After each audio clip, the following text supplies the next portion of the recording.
I want to talk to you about taking charge of your life, and I'm constantly being asked by people, how did you get to be known nationally and internationally? What is it that you did when you started out, when you had an interest in speaking? How did you go from being unknown and out of 3,000 speakers in the National Speakers Association, ultimately you became the recipient of the National Speaker CPAE Award, that's their highest award, and inducted into their Hall of Fame. And you received the Golden Gavel Award from Toastmasters International and was selected by Toastmasters top 5 speakers in the world in 1992. General Norman Schwarzkopf, one of the guys, that's some good company. Paul Harvey, that's good company. Lee Iacocca, that's good company. And Robert Schuller. And you were just a nobody from Liberty City and Overtown in Miami. And you were selected too. How'd you do that? I'm gonna talk to you about how to do that. And so I want you to think about any goal that you want to achieve, anything that you want to achieve. I want you to think about it right now. And part of what I want you to do, I want you to visualize the goal being accomplished.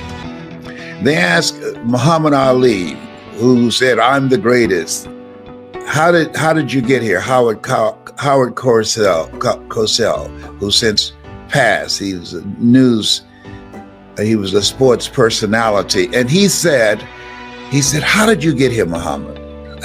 How did you know you could dominate boxing?" He said, "I got here when I was running 5 o'clock in the morning, shadow boxing on a punching bag. I got here.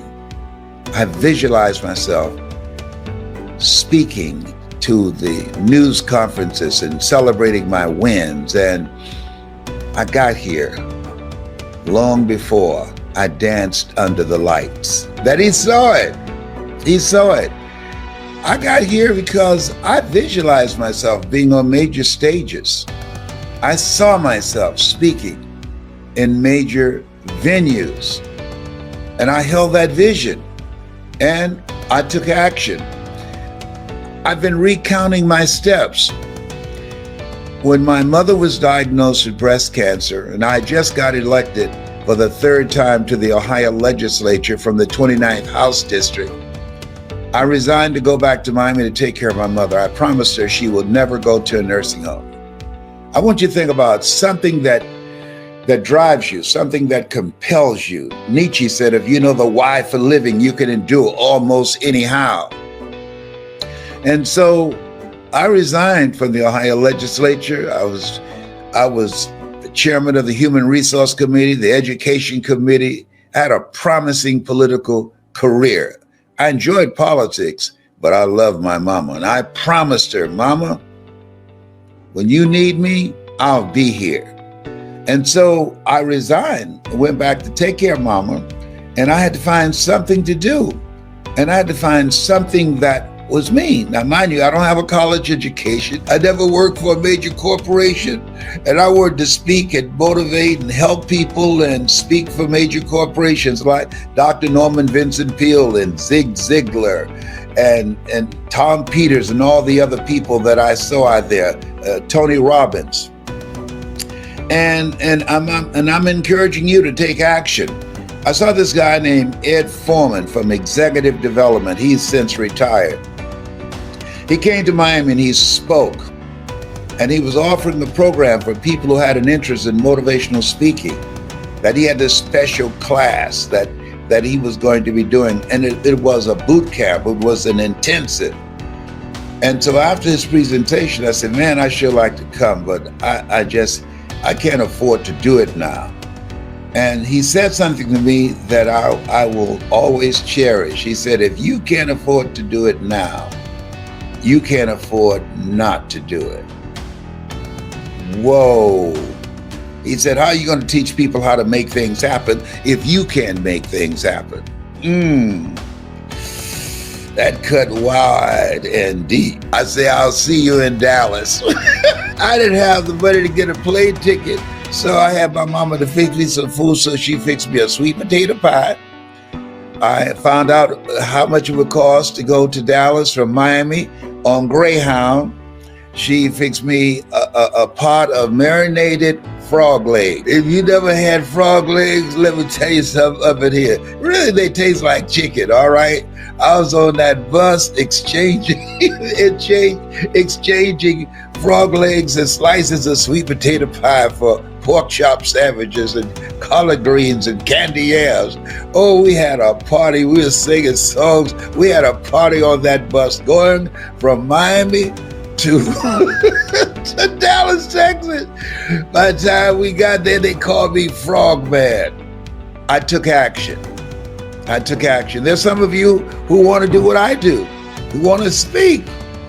And let me share something that I've learned from Corona. If there's something you want to do, take action. Do it now. Had a friend that was sick, and I kept saying, I'm going to see him. And he passed. I didn't take action. Had the opportunity to do it, but I did not take action. See, this thing called life, we don't know what's going to happen from one moment to the next, and we know that. We've had the rug snatched out from under us. If there's something in your heart that you want to do, listen to me. Do it now. Miles Monroe, let me tell you, one of the most profound statements I enjoyed hearing him say, rob the cemetery of your gifts, of your dreams, of your talents, of your art, of your book, of your leadership. Rob the cemetery. Don't take that stuff with you to the grave. God didn't choose you out of 400 million people to just come here, pay bills, die, and take that stuff with you. No. You are here for a purpose, to make the world a better place, to do the greater work. So you got to get an attitude, because in order to live your dreams, you've got to be focused, clear what you want, and you got to take action. I was clear. This is what I'm going to do to take care of my mother. This is how I'm going to generate the money to do this. I knew working a job wouldn't do it, wouldn't get it. 95% of people who filed bankruptcy last year did so because of medical expenses. So I wanted to do something that was me, and I'm encouraging you to do the same thing. Do something that's you, something that you enjoy.